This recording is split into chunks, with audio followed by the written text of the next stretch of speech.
येणाऱ्या विधानसभेमध्ये कित्येक तरी आमदार या पक्षामध्ये येणार आहे। हे येणाऱ्या काळात तुम्ही बघा, आगे आगे देखो होता है क्या।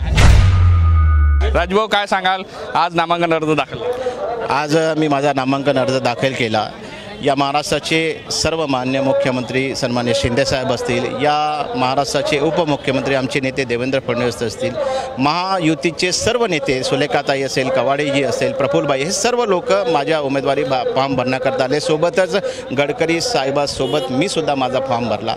आज सगळीकडले या रामटेक लोकसभा निर्वाचन क्षेत्रातील सर्व जनता आज हजारोच्या संख्येने इथे आली होती। आज मी त्यांना सगळ्यांना त्यांचे सगळ्या मनापासून धन्यवाद मानतो की न कुठलीही गाडी घोडा न सांगता हजारोच्या संख्येने रामटेक लोकसभा निर्वाचन क्षेत्रातली जनता माझा फॉर्म भरण्याकरता आली आहे। आज काँग्रेसमधून बाहेर पडला, त्यासोबत उसंडी सुद्धा याने सुद्धा राजीनामा दिलेला आहे, ते सुद्धा भाजपमध्ये आलेले आहे। काय चालू आहे कुठेतरी एक प्रकारे ज्या पक्षामध्ये कुठले हे चालू आहे ज्याच्यामुळे सगळे जे आहे मरगड आलेली आहे? मी अगोदरच म्हटलं की कुणाचा पायपूस कोणाच्या हातात राहिला नाही।